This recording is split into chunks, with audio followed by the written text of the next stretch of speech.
Hello and welcome to our English learning series using the shadowing method. In today's lesson, we have chosen the story, The Tale of Peter Rabbit, for our practice. During this lesson, you will listen carefully and practice shadowing, and you will also learn the meanings of the key vocabulary used in the story.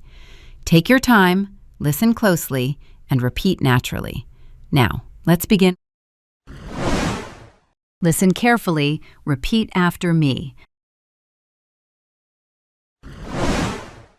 I don't want blackberries, Peter thought.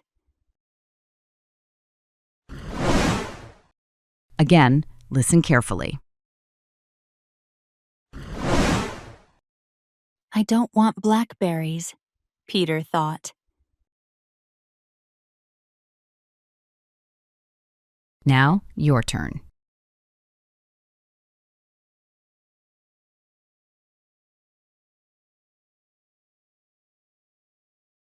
Say it again.